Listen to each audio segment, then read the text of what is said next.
Hey, the following will be the first official Blackout Takeover of the music podcast Pepe and Ybra. I'm Paul. I'm Eleshia. And we're co-hosts from the Vicarious Podcast, a podcast by Black creators about society, culture, anime, and everything in between. For those just tuning in for the first time, Pepe and Ybra is a podcast about music and creativity.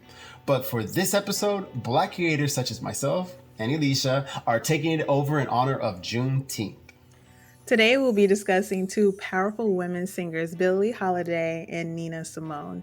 This episode is both an audio and visual podcast, so look at the show notes to see the link to the YouTube video when it's released.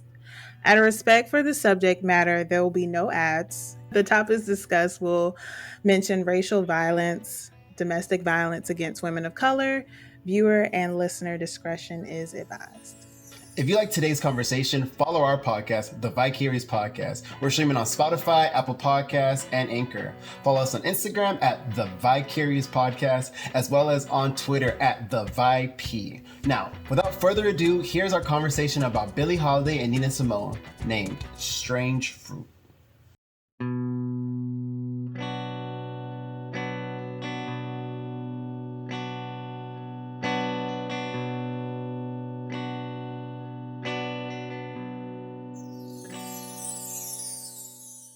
Juneteenth, also known as Freedom Day, Jubilee Day, Liberation Day, and Emancipation Day, is a holiday celebrating the emancipation of those who had been enslaved in the United States. But for this holiday, we're specifically talking about the enslaved people of Texas at the time, where even though Abraham Lincoln had already signed the Emancipation Proclamation that had went into effect on January 1st, 1863, most enslaved people in Texas did not know of the end of the Civil War as well as the Emancipation Proclamation until June 19th, 1865, when a Union Army general came and proclaimed the freedom of all enslaved people in Texas. Question, just throwing this out there. Does your company celebrate Juneteenth? My company, I don't know. Okay, the professional is, I'm not sure. I don't think that they do. However, even though it's a Saturday, if it would be on a working day, I would take the day off. Okay, so I did a poll before this, and I asked a couple of my friends, like, okay, one, do you celebrate Juneteenth? Two, does your company incorporate into their holiday schedule? And three, do you know the background of it? Now, I wasn't just majority of the people I was asking were, of course, Black Americans, but so I was noticing that a lot of Black Americans, they don't celebrate Juneteenth. And a lot of the reasoning behind that was because Juneteenth felt like it was more or less just singling out the Black slaves that were in Texas, because it really only encompasses slaves that were the enslaved people that were freed in Texas during that period of time. So a lot of people from like Georgia and South Carolina, as well as DC, they said, well, DC, they have their own day that they celebrate the freedom of slaves. It's Freedom Day, and I believe it's in September. You know, we can look it up and I can check it later on. But I noticed that Juneteenth is more of like a Texas thing. So if you know Solange, who is a sister of Beyonce, she has a song regarding Juneteenth. And I was like, why did she write a song about Juneteenth? But it's just remember that they're also coming from Texas. So I was like, maybe it's more of like a Texas kind of pride situation, more so than a Black pride situation. But you see, when it's spoken about, it doesn't refer to, and Texas isn't referenced at all when Juneteenth comes up. The only thing spoken about it is just that Black people were free. I don't think a lot of people know that Juneteenth it was, specific to or directed towards like slaves in Texas. I don't think people knew that or know that, honestly. Watching this episode, it'll probably be some people's first time actually knowing that it was referenced towards Texas and not other southern states. Yeah, I would agree with that also. And the thing is, I felt like Juneteenth, like as a child, because I was growing up, I lived in Texas. So we celebrated Juneteenth when I was growing up. But then I spoke to a lot of people. They said, oh, well, I never really celebrated. And they was like, how do you celebrate it? Like, there's no real true protocol to celebrating. Like, for example, my family. Oh, sorry, Eleshia, what's your family? I I didn't know about Juneteenth until I was an adult. Like literally, Really? like seriously, I had no idea because first of all, it's not part of any curriculum that any mandatory curriculum. It was just research on my own. Like I saw it on social media, honestly, and then I did my due diligence to research it and see what it was about to make sure that because anybody could put anything on social media, but like, oh, this is a real thing. And then it put into a perspective of, am I just going to outright just not celebrate 4th of July because I wasn't free? Or am I going to, think about my country and then separate it and think about like my heritage and things of that nature. And then if I'm thinking about my heritage, I mean, to be honest with you, I don't know where my heritage comes from. Like, if I'm talking about my immediate, bloodline, like we're in Georgia, but like, do I have any entities that we were in Texas when, we were enslaved, which is a whole nother topic on black people not knowing their own actual history. So, I mean, in regards to that, I didn't know. I didn't know about Juneteenth when I was younger. I don't think my parents knew about it either. So, I mean, as of right I now, I mean, how would you celebrate it? Would you make it like for the July type, like barbecue celebration? Like, do you stand in solidarity? Do you protest? Not protest, but like, do you walk the streets? I wear all black? Like, what do I do? So for my family, so we celebrated, and how we were celebrating previously, we would have low country boils. So my family's Amen. from the low country of South Carolina. So I don't know if anyone's familiar with Gullah Gullah Island, this TV show that was about in the 90s. So they're Geechee. Gullah So my Gullah father Island.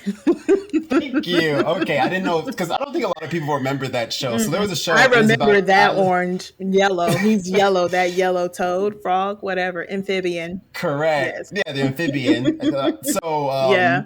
Gullah Gullah Island was a show, and it was the first show I can remember that really showed Black Yes. culture. But weren't trying. They did it in a fun and yet educational way. But Yes. in that, you also learned about like your heritage, natural hair, all kinds of things. Yes. So when we were kids, we would do like low country boils, which is if you've never done it before, it's very popular actually now. So you get sausage.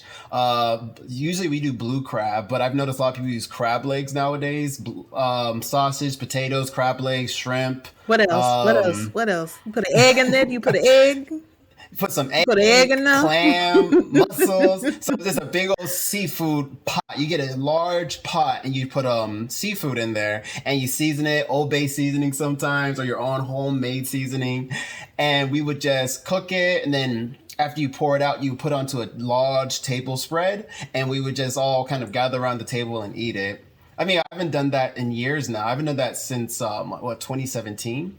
But Yeah. I always think about that. That what Juneteenth represents to me. It's like the family, the aspect of family and togetherness. Mm. Because I always think when I think of Juneteenth, even though a lot of people say, "Oh, well, it's a Texas thing," I think, "Oh, no," because Martin Luther King, he said, "We're not all until all of us are free. None of us are free." So I always think about that. It's like that encompasses that all of us became one that day. Well, I want to say all of us became one that day. There's still, equality and other issues in the U.S. But besides that, I felt like that was the point where we became second class citizens. Like I would We became human.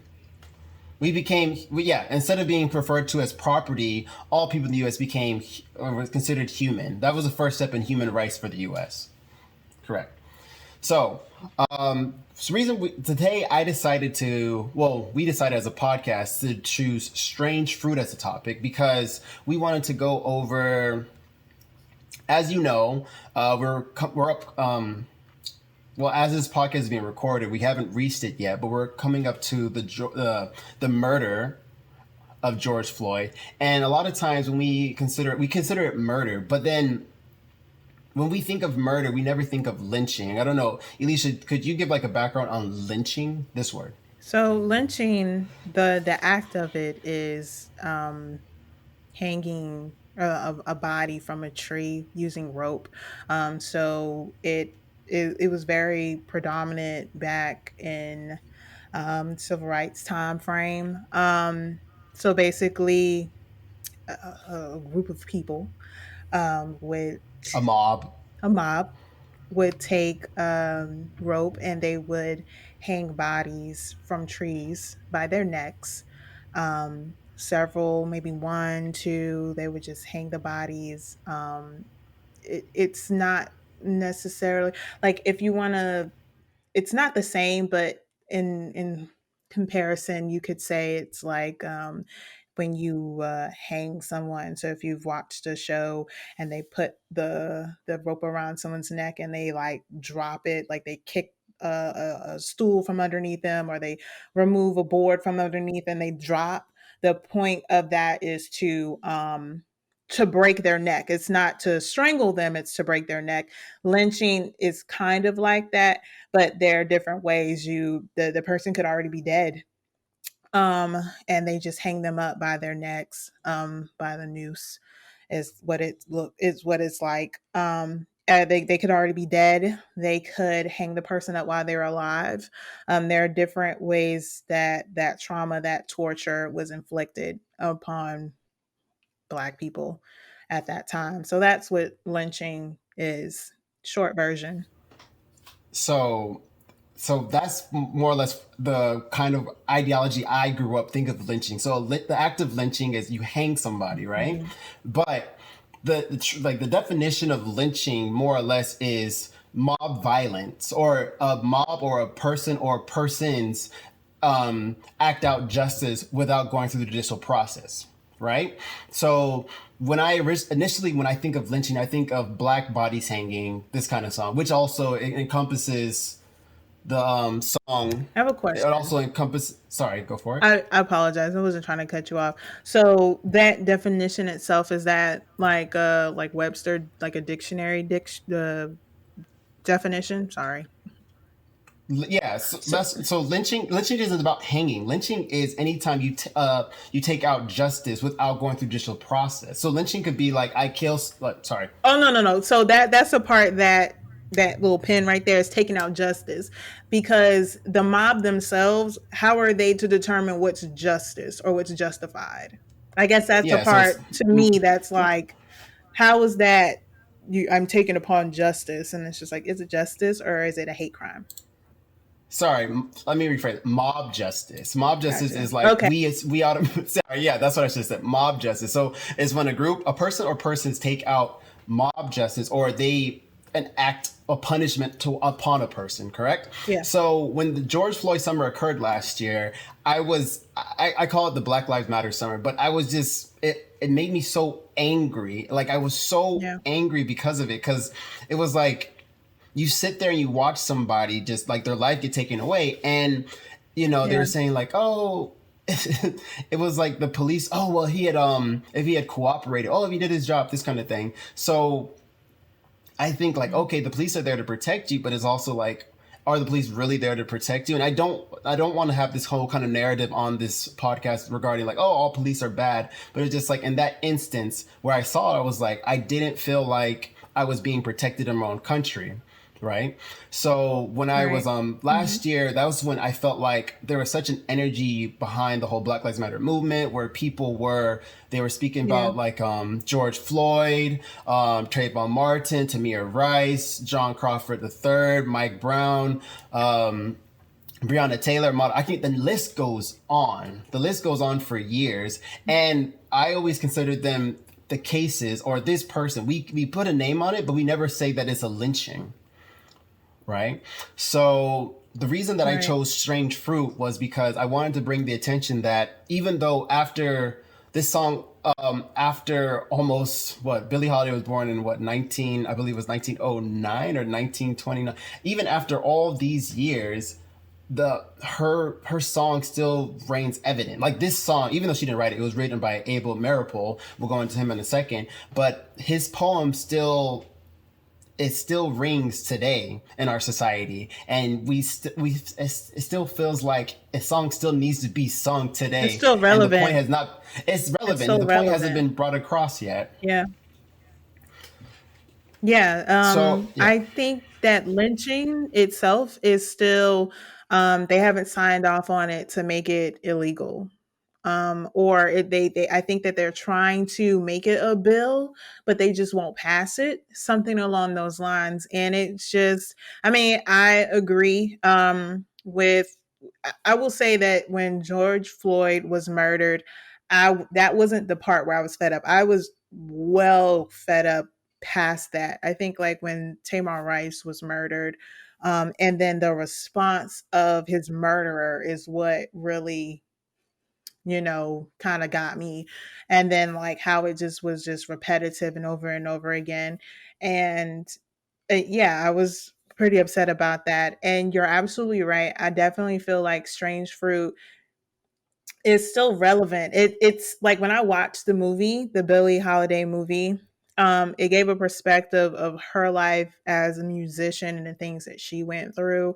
But it also gave me a different perspective of her song because I had never heard of the song prior to watching that movie and researching it. really. Yeah, I've never heard of it. I feel like for with Strange Fruit, though, like for me personally, I knew the song, and it's weird. I know also, but I knew the song through Kanye West because Kanye West actually sampled it. I want to say on the 2013 Black Yeezus, this album, he sampled Yeah, it, I and didn't listen to that. That's probably why.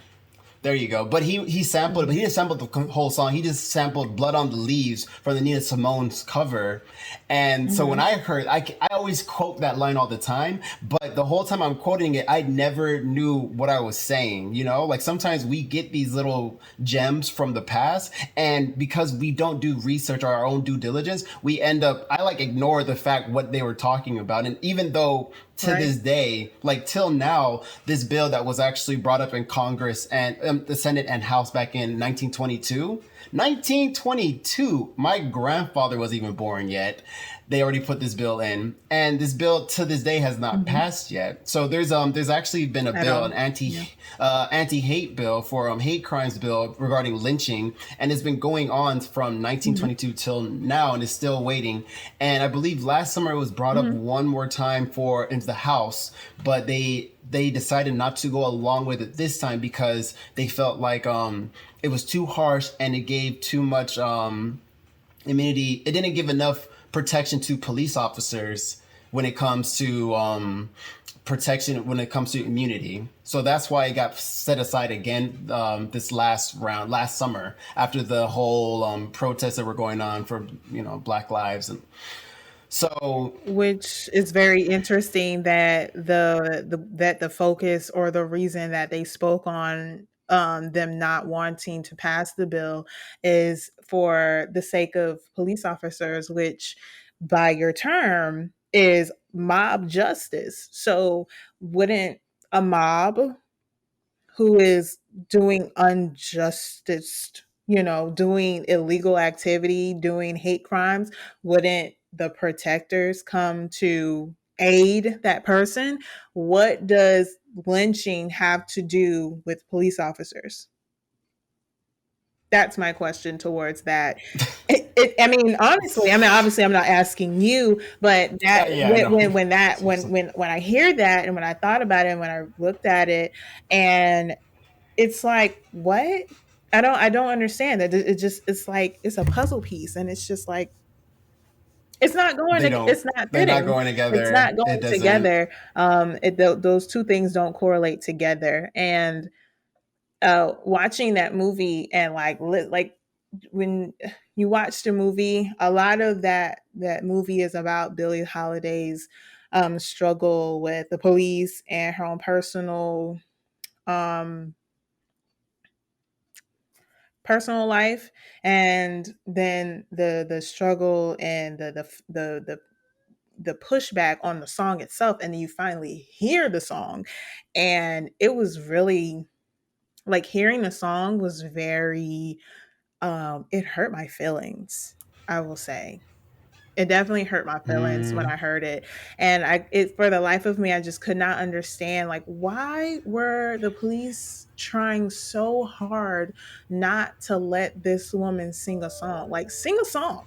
It wasn't like she was in the front rallying, trying to, create mobs and it wasn't a song that was like, upbeat and it provoked it was just her speaking on that injustice, and it was just so strange to me, no pun intended, that mm. they just did not want her to sing the song.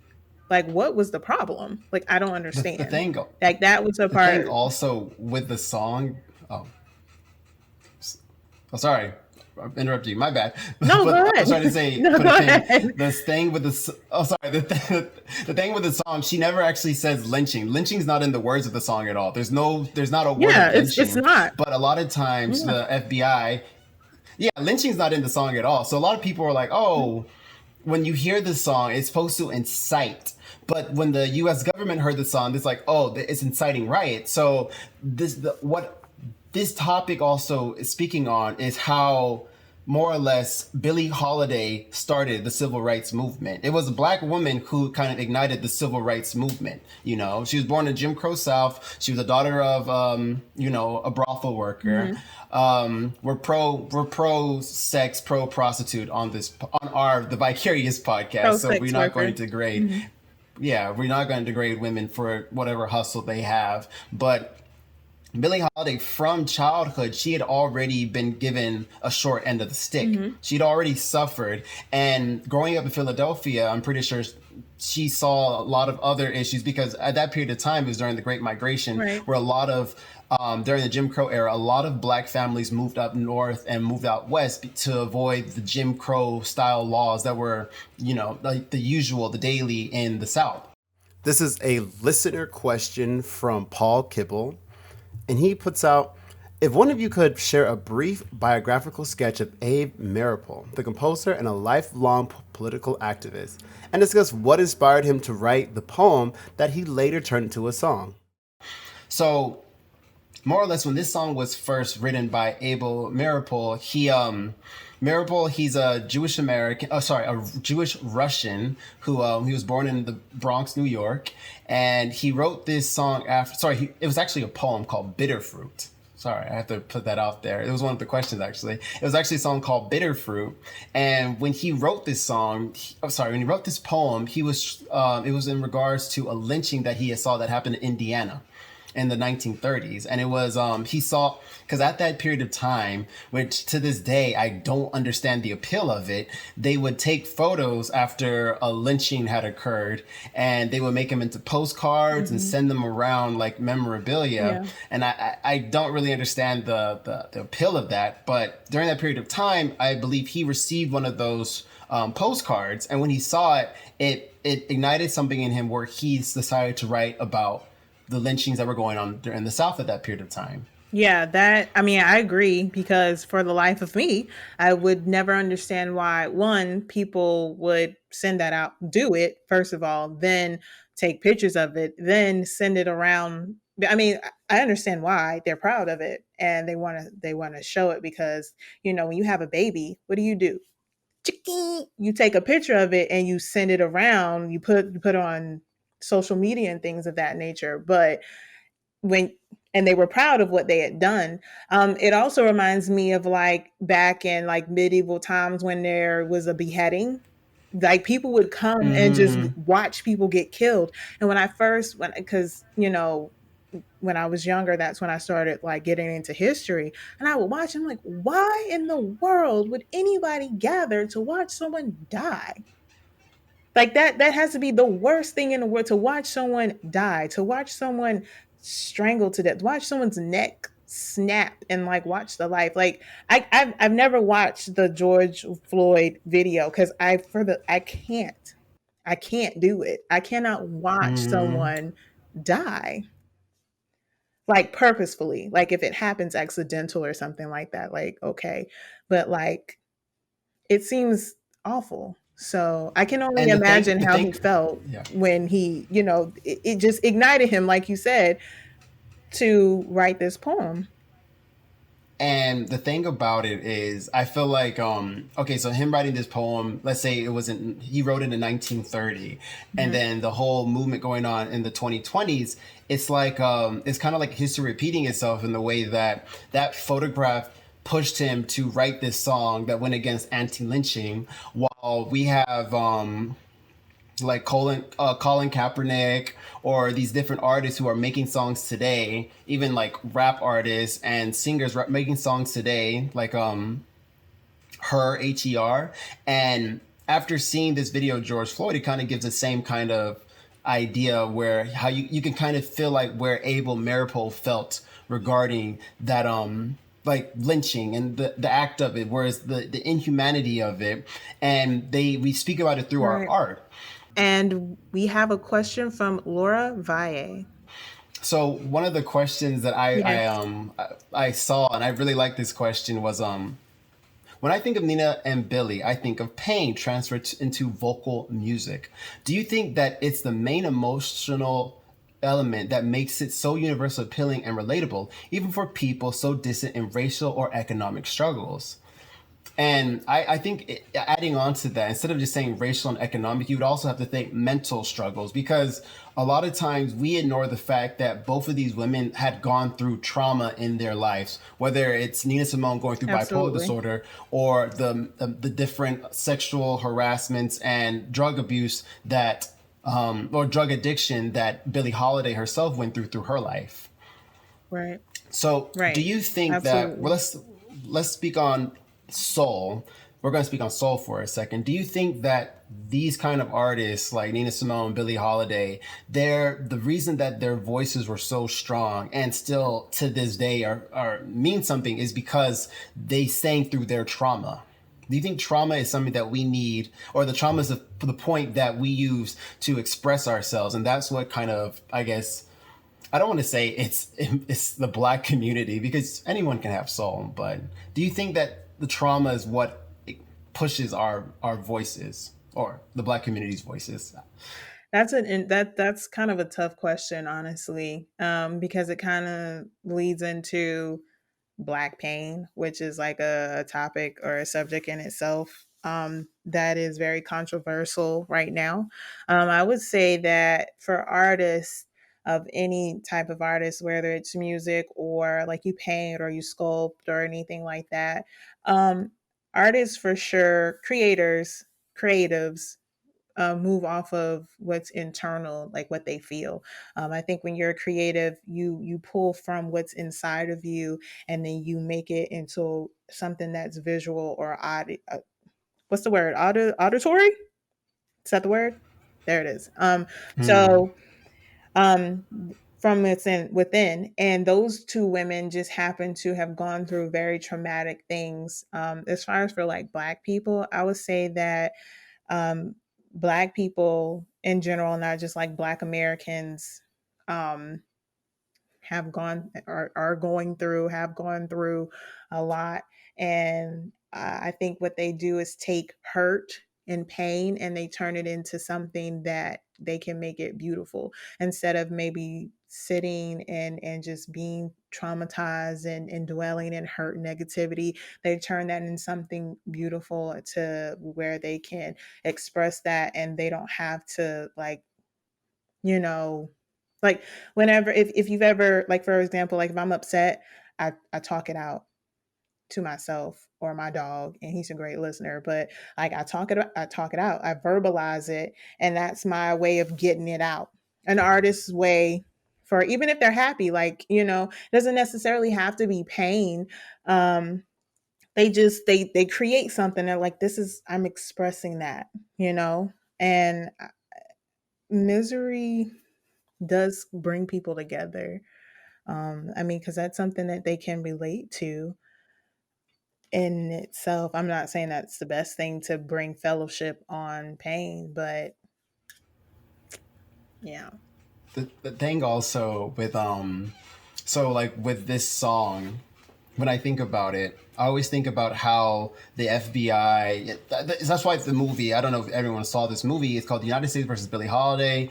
It's a biopic, so I won't say it's a spoiler if I put anything out there. The information's been there. Wikipedia is your friend. So the FBI was so adamant at stopping her from singing this song, and it's almost like they were adamant at stopping her from her voice. It's Yep. like Jay-Z says, I don't, what I think Jay-Z's quote is, I don't want to cry, so I'm gonna make this song cry. That song was her way of crying and letting out this pain that she felt. Cause Right. when Billie wrote when she helped like compose the music to the song, she said it reminded her of her father and what her father went through. So it was her Mhm. way of letting out that pain. And in the end, it actually derailed her career, but she still wanted to sing that song. It derailed her career. It led her to have a target on her back, like many other artists. And during that period of time, she more or less took she took the brunt of the force of the United States just because of this one particular song. And it ties Right. into Nina Simone because Nina Simone, after her recording of the song, she got blacklisted. Nina Simone, like her career Yeah. also got derailed from this song because even though she came along a lot later on, she became along in the midst of the civil rights movement and the Black liberation movement in the late early 1960s to the 70s, the Black liberation movement.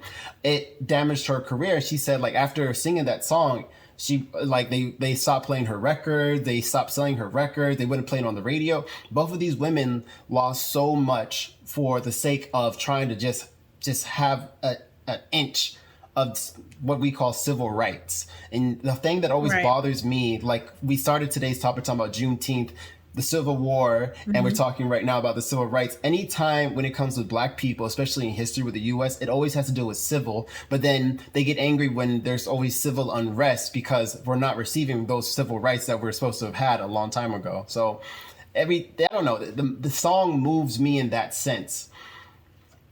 So I think we can as far as yeah. like with the government, the FBI and things of like that, and what you speak on as far as like they're talking about civil, keyword civil, but basically the government is not being civil in their approach to mute, minimize, push back, and erase these artists that These are artists, artists. There it is. Jesus, that are speaking out on, that are speaking out on the injustice that they see, which they see that the world knows about, but they're just trying to be quiet about it because it's something that is controlled by the government because it benefits the government in itself.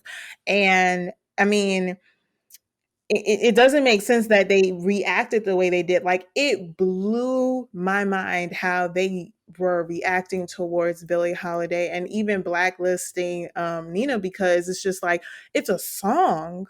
That was my whole thing. I was like, it's a song, seriously. But when you are combating or you are up against irrational behavior, and you're trying to meet it with rational thoughts and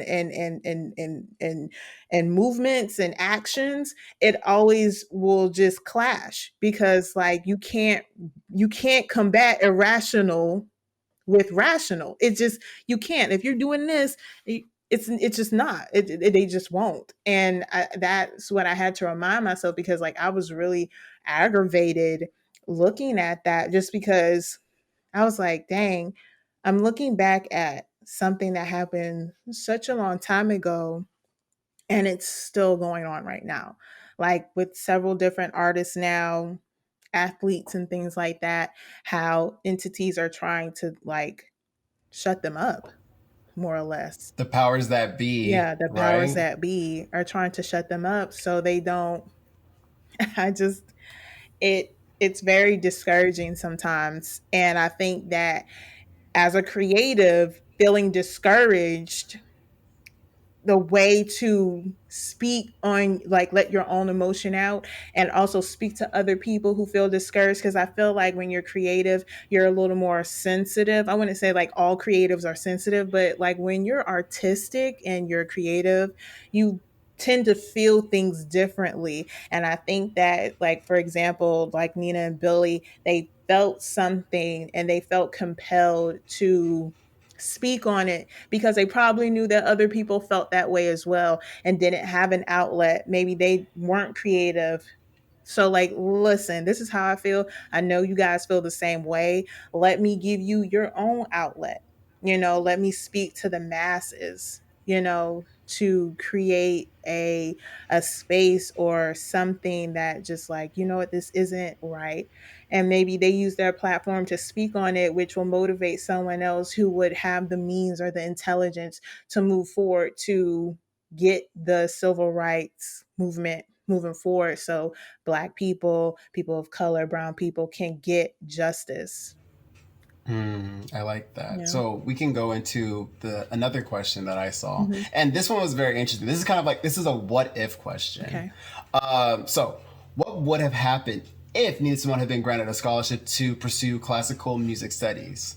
So what would the world have missed? And do you think she was able to appreciate or understand the special destiny that made her an icon and role model for people of her generation and beyond? I really like that question.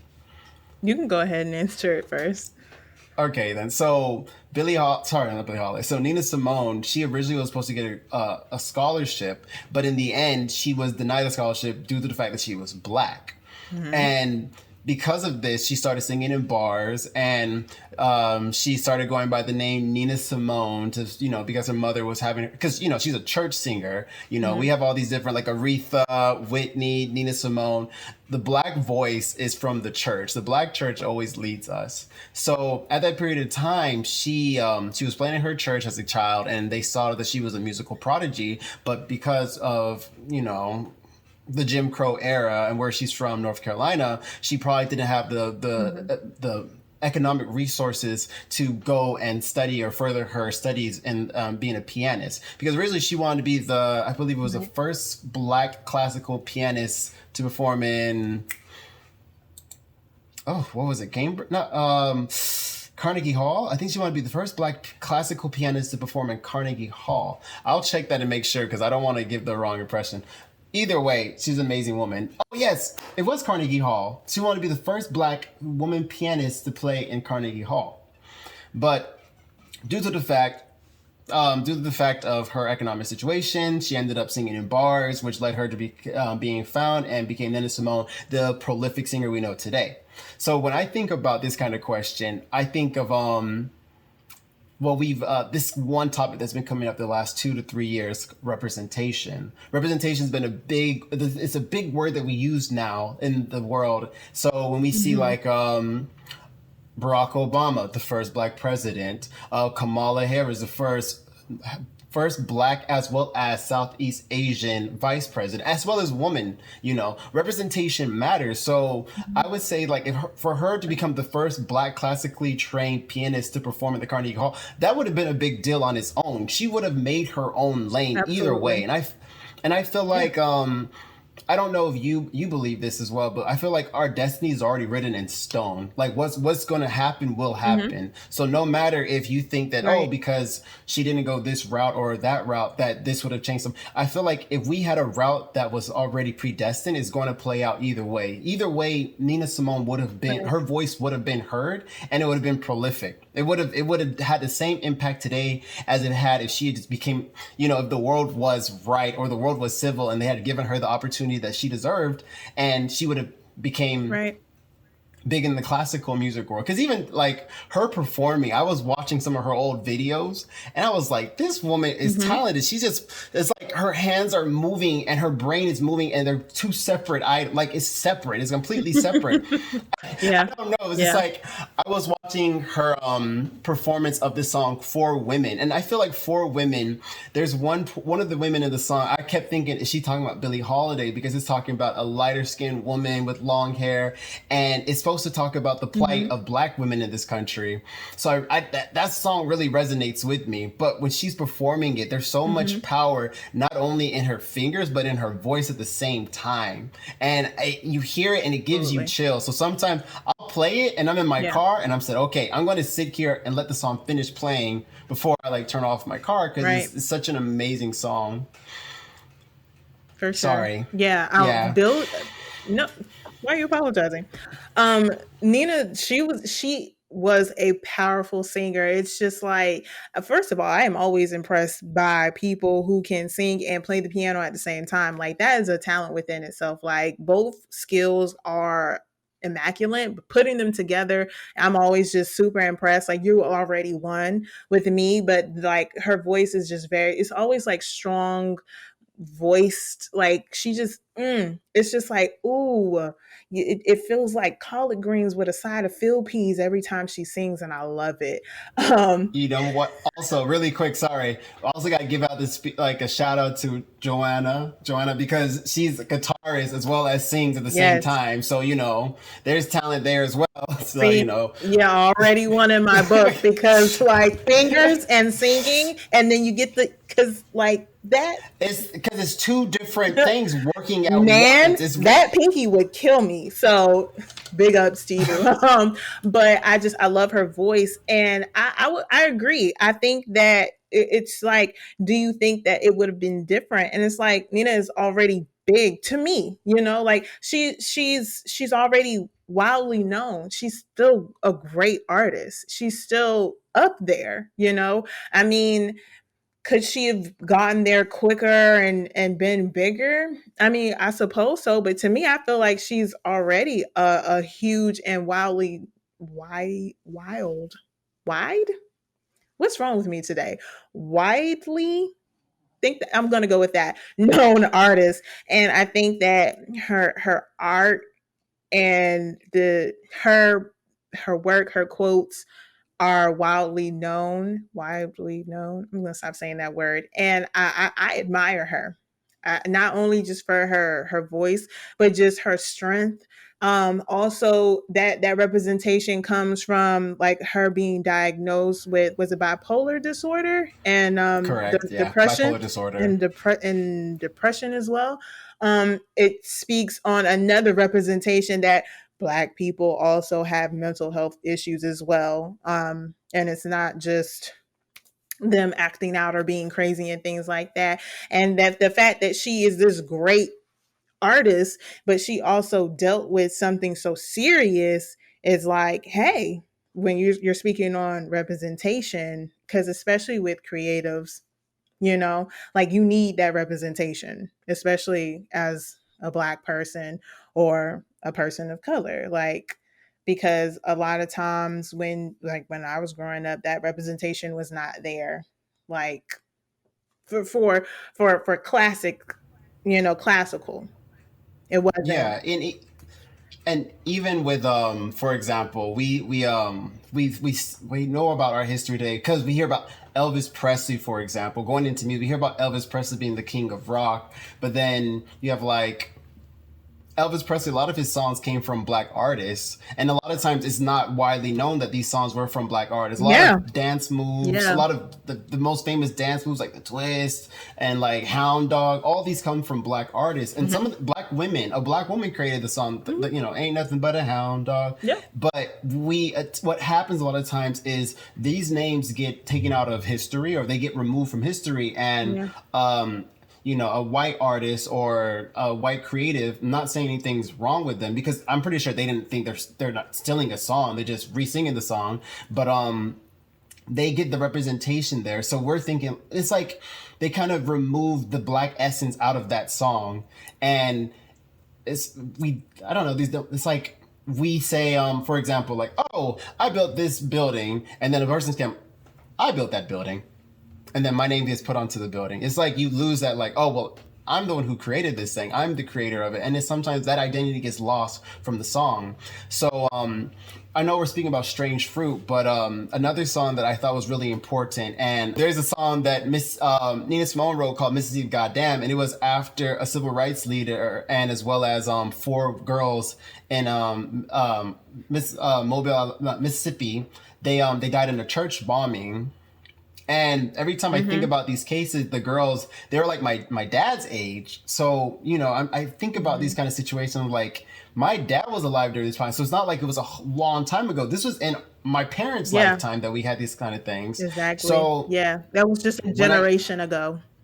it was a generation ago, and then you always go back Yeah. and like, man, I can't believe that like she wrote this song, and this is one of the songs that got her blacklisted. And Uh-huh. when it comes to like Billie as well as Nina Simone, the issues that they faced within their personal lives, it kind of reflects through their songs. A lot of their songs, like they spoke about trauma. A lot of trauma went Absolutely. into a lot of their songs. Like, of course, their bigger songs are usually their happier songs, Mm-hmm. but songs like "Strange Fruit" and Mississippi Goddamn, I feel like these, I don't want to say it represents them, but it represents their trauma. And their trauma is not only trauma for them, but it's a trauma for a lot of black women and women of color in our country to this I day. mean, I think that they were talking about current events, like what you do a lot of times with artists in general, and not necessarily just Black artists, but just all over throughout time. One thing that you do is you speak on or you talk about, you create what is going on in your time right now.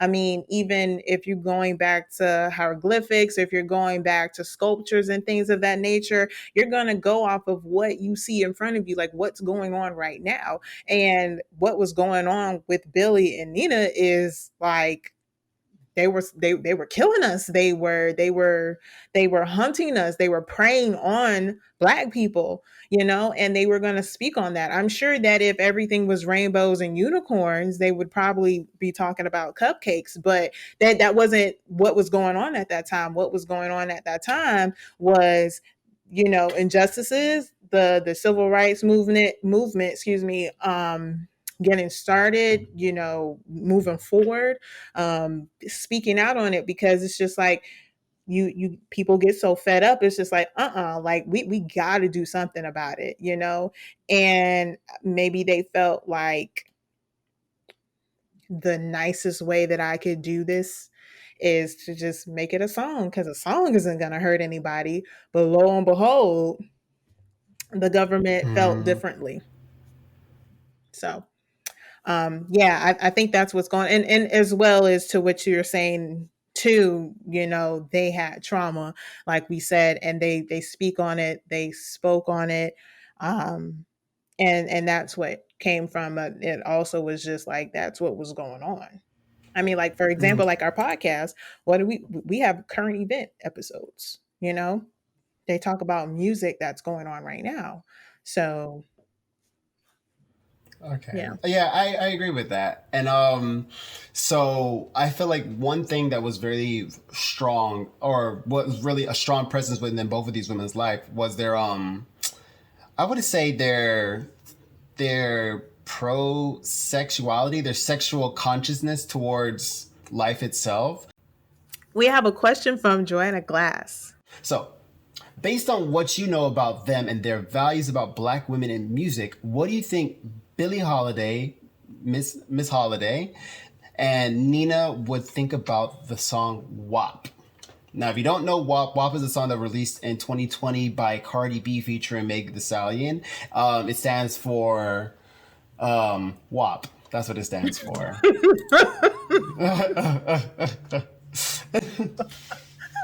I'm sorry. Okay. I'm Okay. Okay. I'm not 12. Okay. So, um, what do I think that Billie and Nina would think about WAP? I think that they would feel. I think they would feel different ways about it. I think Billie would be pro WAP. I honestly think that she would, not necessarily because of what she went through, but I just her demeanor, her songs, and her her overall like personality, how she presented herself to the public. So whenever I think about artists, especially ones that have large platforms, I always think that there are two sides to them. there's a side that they present to the public, and that they have their true selves, especially when you have a large platform and you don't want to get swept up into it. I don't know. I'm not a huge artist, but that's what I think. I'm not saying that all artists aren't themselves, but the person that Billie presented herself to the public that we know about, I think that she would be pro WAP. Nina, no. Nina quoted that she didn't like rap, that she didn't like it. She literally said that she did not like rap. So the fact that it's from female rappers in itself, I don't think that she would have liked it. And then also, I don't think that the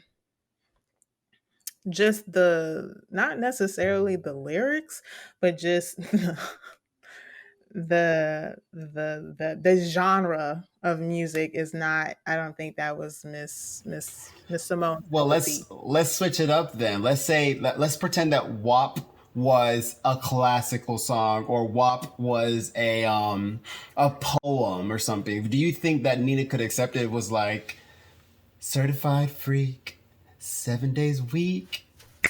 You know, do you think that Nina will probably be able to accept? Let's remove rap. Okay, let's say that she had an issue with the genre itself, but Yeah, let's remove rap from the equation. Do you think she'd be yeah. able to accept it then? I think that she would probably be a little bit more accepting of it. Nina didn't seem like prudish to me. Um, I think that she would have generally felt okay with the genre. Um, but I don't know. Like, something in me is telling me that Nina just wouldn't be okay with it. I, I I feel like feel what happens. I feel like Yeah. she would Oh, think that sorry. it's tasteless. I think what happens a lot of times when it comes to music is we think that raunchiness or dirty lyrics are a new thing, but they've been in our music for years. Like I Absolutely. don't know if this film that another amazing black woman artist, Ma Rainey. I Oh, don't know if you saw oh, this you movie. know I Her did. lyrics, yeah, her lyrics were actually kind of like she was. Filthy. I'm not filthy, but it's like it's always been there because you know like sexuality is it's one of the only few things that a lot of times during that period of time that black people could control was their sexuality. Right. Sexuality is a part of human life, but we tend to take it away where when black culture mixes, sexuality is a part of the culture, is in our hips, is how we move, is in our hair, all of it goes into our bodies. Maybe you're not maybe you could present yourself as prudish, but at the end of the day, sexuality is a part of you. And Nina Simone, she got it in. Like all these artists, they also they put sexual they had their sexual tension in their lyrics. Maybe she wasn't as open with it as Billie or Ma Rainey, but each of them had their way of using their sexuality, and I just feel like we have to I as a listener, I try to take WAP as a okay, this is this I don't want to say the song of the times, but I don't want to say that either. WAP is a very interesting song, and I'm for women empowerment. It doesn't mean women empowerment doesn't mean that you have to say, wet ass anything, but women empowerment means that you have the Mhm. choice to say that. I believe that Nina Simone, her one thing was what is freedom, because you cannot describe freedom. Freedom's Right. indescribable because when you can't, freedom is what you make it. Freedom is able to express myself. Freedom is me being able to live my life without having restraints from whether it be the government, another race, or a man. All these different entities, they don't control me. And I feel like Nina and Billie, they had this idea that this is how the life of a woman should be. I shouldn't be constrained because I'm a woman. I should be constrained because my economic class, or because I'm black, or because either I have a sickness or I have an addiction. These things should not just encompass my story and be my story. I should be free to represent myself no matter what way or how I feel to represent myself. Because Nina, Yeah. her fits, like Nina and Billie, their outfits were amazing. Like I was watching, I was like, oh, these women were dressing 50 years ago, Yeah. 80 years ago. These women were dressing. And I was like, it was, I don't know, it was classic, but yet still there was sexuality in like their outfits. I just loved it so much. Yeah. I mean, I agree, and I think that The only thing that I would maybe, I don't want to say that I disagree on, but when it comes to like black people and as far as like our style, our music, our anything that we put out, I wouldn't say that there's like sexuality in it, because I think that because of that, that's what got people to sexualize black people, and put, for example, like hypersexualized children and things like that, or make it seem like younger black people are like children, black children are like adults, like, or something like that. So I wouldn't say like what we do is sexualized, but when it's time to speak on things that are sexual, it's okay to be open about it, because being sexually liberated for being a man or a woman is not wrong at all. That's what you're supposed to do. Supposed to do. I wouldn't say it's what you're supposed to do, because if that's not your cup of tea, you don't have to drink it. But sexual liberation is empowerment in itself, and I think that it takes courage to do that, especially now, back then, and at any time, because you are always met with, oh my god, I can't believe you said that, and it's just like, why? Hmm. Why? It's completely natural. So you're right. And I wouldn't say, now that you put it in that perspective, I don't feel like Nina would be like absolutely opposed to it. I think that she would probably say something along the lines of like, okay, well, I see that these young women are, expressing themselves. Now, again, she might not get jiggy with the rap portion. I said jiggy. She may not actually, deal with like the rap portion of it, but just she would probably support two black women. Well, Cardi's not black. She would probably support women um speaking on and being empowered by however they feel the need to express their empowerment. Yeah. I like that. I like that a lot. And I always think about Aretha Franklin when they were asking her about different modern artists today. Because Aretha Franklin was around the time also with like Nina Simone. She's from that era. And I Mhm. always think about this when they asked her, so what do you think about Taylor Swift? And she was like, beautiful outfits. So I would just think about like maybe that's how Nina Simone would have approached that with Maybe. WAP. She's like, oh, well, the moves were nice, or something like that. I mean, you really Yeah. can't give an impression of what a person would have thought of a certain thing with them not being here, as well as Hmm. music changes per generation. Even this, maybe the wording is different, but the meaning is still the same. Like there's nothing changes with life. Life will always be a constant of life and death. So sexuality, no matter how you word it, is still sex. Point blank. Period. Amen. Yes. Well, not amen, but Okay. yeah. We have another question, which is, do you think all Black artists today have the responsibility to speak about Black Lives Matter, Black trauma, either in their social media or art? Would you, as a Black person, respect them less or more? Do Black people in the public eye have a greater responsibility to represent? You want me to go for it, or do you want to go for it? Um, We can both give our take. So it depends on you want to go first or not. I went first. You read it. I spoke last time, so you can answer it. Okay, then. So, what do I think? So, I personally, so I'll give an example of a case where the person did it the wrong way. The two cases, actually. So, two big artists, especially in the hip hop community right now, are Who are ASAP they? Rocky as Okay. well as ASAP Rocky as well as Lil Wayne. Oh, I So, knew you were gonna say Little Wayne. I knew so it.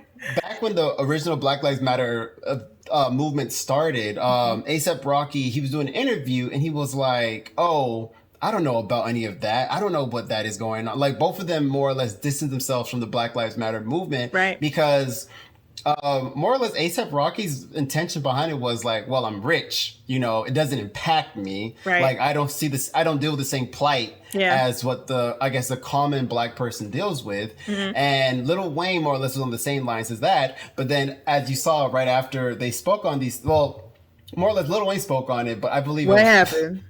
What happened? So ASAP Rocky's What case, happened? ASAP Rocky went to, I believe it was in Sweden or Norway. He got arrested It for was. I think it was assault. Sweden. It was Sweden. He got arrested for Yeah. assault, and at that Hmm. period of And time, what happened? What no happened? nobody was going to. All black people were like, "Well, you don't care about our problems. Why should we care about freeing you? You're like Right. we." So we disassociated them from the society because when Yeah. we have moments like see, that's also the thing though. So we can go back in the day. Let's talk about Martin Luther King, for example. Martin Luther King, Mm-hmm. at the time of his death, his popularity was really, really low. He was unpopular in the U.S. They thought he wasn't necessary because of shit. Not the shit. The stuff that he spoke about during the Vietnam War, and he was considered a Mm-hmm. socialist, and he was considered like a race monger, and all these different things. And he wasn't popular at the time, but he spoke on Mm-hmm. it. And look at him today; he's remembered in history as like, oh wait, he was one of the people who like spearheaded the civil rights bill and civil rights movement, So Yeah. we look at today, we have artists like Colin Kaepernick. Sorry, Colin Kaepernick's like an artist. Colin Kaepernick, her, these different artists. And I want to say I appreciate the artists that spoke about Black Lives Matter prior to June 2020. It's like when June 2020 hit, you couldn't really distinguish between, is this a trend for you, or do you Right. actually see the plight of black people? So like LeBron James, Colin Kaepernick, all these different artists, they spoke on it way earlier than June 20th. And I was like, I appreciated artists like that because I'm like, okay, you actually do see the plight that the black community goes through in this country, as well as when I saw even Right. other people, white and other people of color, when they also were speaking on these different events where it's like, hey, there's black children being shot, there's black women not being protected, there's black men being killed in the street, and there's Right. no true like punishment, or no one's actually being punished for these kind of crimes that are happening. So I think that in the Right. public eye, I want to say, when you see something going on that is not right, it is your duty to use your platform. You can say, oh well, this couldn't, like, no matter, I don't want to say Nina Simone and Billie Holiday, they, even though they knew they would be punished for it, they still use their platform to, I guess, progress their communities. And not doesn't always have to even be your community. I don't want to say black artists, because I feel like a lot of times we tend to say black artists need to do this, the black community needs to do this. But I feel like as a person in general, no matter if you're black or Asian or white, if you see a group of people going through any oppression, whether it be the black community, Jewish, Palestinians, Xinjiang region of China, we should always speak on those kind of like civil rights issues, human rights issues, because at the end of the Right. day, we're all humans, we're all one group. It doesn't matter, like, the dissect it Right. no matter what you want. We all look the same on the inside. Right. Okay. Boom, Cool. boom. I like that. That two booms. Okay. So do I feel like I don't want to say that I'm on the fence on this one. I agree with you on people, but we're talking about black artists and black creatives, um and their response. I agree with you when saying that I appreciate black artists who have large platforms speaking on injustices that happened prior to 2020, because you're absolutely right. It did seem like a big trend. Everyone had a black square and they were holding up their fists and everything like that. Um so It I became a agree photo with you on op. that one. It definitely was a photo op. I don't think that I was thinking about Lil Wayne because Lil Wayne said, "I'm not black, I'm rich." And it's like, what? And a lot of times, a lot of his fans were just like, oh, well, he said that because a police officer saved his life. And it's like, oh, a police officer did his job. Okay. But, not taking away from what that police officer did because, that's great. You saved a life, excuse me. I don't necessarily look for artists with big platforms to speak on injustice. I don't ever think that is an expectation of an artist to do that because what they present to themselves, what they do, if you're a comedian, if you sing, if you sculpt, if you paint or anything like that, that is what you do. I'm not saying that's all you should do and the only thing that you should paint, but the expectation that they should speak on that, that's not their job. They're not the news. They are not a politician. It's not what they do. They didn't go to school for it. They didn't study for it. That's not what they do. If they do that and they're properly researched and they speak on it, they provide like backups or a works cited page or something like that. You Resources. know what I'm saying? Like No Name, she's very, very, very deep into doing that. I appreciate it, but I never expect it.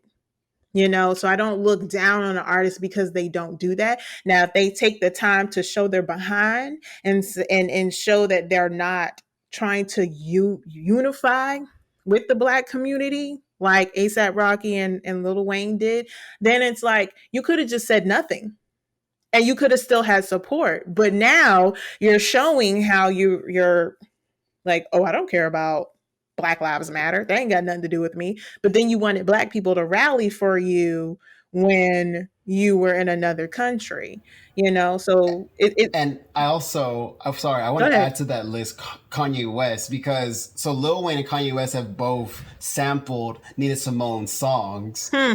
They've sampled Strange Fruit and they've sampled Misunderstood, and yet they still didn't want to speak on the plight Right. of like Black people. So Yeah. it always kind of bothers me, like you use this artist and you know who this artist represent, but you went and used their I don't music think that and they knew. construed it. I don't think that they took You the think time to look into the history of it. I think that they just heard the song. And honestly, I don't even think that they did that. They had a producer who heard that song and they thought, oh, I could put this into a beat. And they presented that beat to the artist. And the artist was like, oh, yeah, that's fire. I'll do something with that. I don't think that either one of them Kanye took the West is a time. producer though? I He mean, produced that song. I still don't think that he took the time to look into the history, to be honest with you. I don't think he did. I mean, I will give it to Kanye, especially like College Dropout, like that era. I loved Kanye back then. And like his samples were fire, like hellish hot. But I don't think that he, at this time, would look into the history behind it. I think that it would just be like, I think this sounds nice, so I'm going to do it. But regardless of that, when you take the time to stand out and especially when you know you have a large platform and speak against something, against unity, again, my whole thing is like, you could have just said nothing and you could have been fine, but you wanted to do this. Why? And And show your but I think ass. maybe it's just because I have so many followers, I have so much money, people are still going to support me, which they do. I mean, like Lil Wayne said, he, gave the Black community his middle finger. And if he dropped the album right now, it would probably be number one within the end of next week. So, but again, I don't expect that. For example, like I think about like Amanda Seales. I love her. Um, she speaks on how like a lot of times she gets a lot of DMs and people are telling her about all of the injustices that are happening all around the world and why are you not speaking on this and why are you not speaking on that and why are you not and why are you not. She was like, hey, I am not the news. It's not my job to speak about every awful, miserable thing that happens in the world. Like there will always be misery and woe. Not saying that's good, but it's always gonna be there. And to expect that a person who came out as I sing and I dance, or I tell jokes, or I paint, or this is what I do, and to say, along with you taking the time to put your heart and soul into your work, I need you to, also dedicate your Become a time, martyr. Yeah. dedicate your time to the injustices and speak on that. Because let's be realistic, come on, words. Let's be realistic about that. Thinking about that, speaking on that, looking at it is mentally exhausting, and it can put you in a place of depression, which can affect their own work in itself. So that's why I say I don't look at people with large platforms like artists to speak on that. If they do, then cool. And if you're giving out proper information, I'm definitely with it. But I never expect it from them. And also, if they do speak on it, I'm never going to be like, aren't you a comedian? Like, just tell jokes. I'm not going to do that because Oh. I hate when people do that. I hate when they say, just, what did the lady tell LeBron's, even though he's not an artist? Oh, Ingram, Yeah. the one from Fox News. She Yeah. said, "You're a basketball player. Just shoot the ball Yeah, or just something." shoot the ball. Just dance. Just go dance. Just go tell jokes. Just go sing a song. And it's just like, I can use my platform to speak on things as well. That's the thing. Also, that's one of my closing thought about it. Mhm. So in the movie United States versus Billie Holiday, they had a fake interviewer came in and he spoke to Billie Holiday. Why would you sing the song? Your life would be so much easier. Just sing the music people like. And it's like, the thing with Black culture in the U.S. is they love your style, they love your music, they love the clothes, they love the look, they don't love the people. So a lot of times it's like, if I speak on the trauma that my community is going through, or that the people are going through that look like me, Right. they don't want to hear it. Yeah. But they want to, hip hop is the most bought genre right now. And it's a Black populated genre. Right. The NBA makes bank. Millions of dollars are made off of Black bodies, whether it's singing, dancing, doing movies. But then when they come and say, oh, well, they're killing people in the streets. Oh, well, all lives matter. Oh, what about Black on Black crime? These kind of conversations always come up. And it's like the same kind of, give the same energy to other groups. Keep that same energy. Keep the same energy with all groups, not just like but that's my little piece of. I absolutely agree.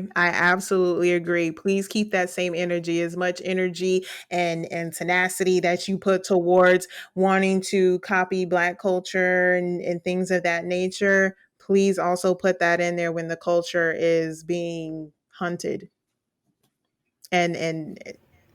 but silenced. Yeah. Please keep that same energy. Yes. If you or someone you know is struggling from mental health or substance issue, you can call SAM HSA National Helpline at 1-800-662-4375. SAM HSA is a Substance Abuse and Mental Health Services Administration. This helpline provides 24-hour free and confidential treatment, referral, and information about mental and substance use disorders, prevention, and recovery in English and Spanish. So, if you like what you heard on this podcast today, please look into our own Juneteenth special that we'll be having around June 14th. So this podcast, we're going to be talking about Juneteenth, the history behind it, as well as what the Black millennials, as well as youth today, see in Juneteenth, as well as the music impact that has occurred regarding Juneteenth. Shameless plug, hit us up. We hope you enjoyed today's episode. If you like our content, follow our podcast, The Bi-Curious Podcast. We are streaming on Spotify, Apple Podcasts, as well as other streaming services. Follow us on Instagram at The Bi-Curious Podcast. And if you haven't done so already, don't forget to follow Pepe and Ybra on Spotify. Write a review on Apple Podcasts and follow, and subscribe to their Facebook, the Instagram, and their YouTube channel and YouTube. And on the next episode of Pepe and Ybra, we're going to have Miss D, a music educator from Los Angeles County. Miss D will talk about her journey from growing up in East LA with a hunger to play music, traveling to China, and her desire to help students have access to music in high-needed communities. Thanks again for tuning in. See you next time on The Bi-Curious and Pepe and Ybra. We out.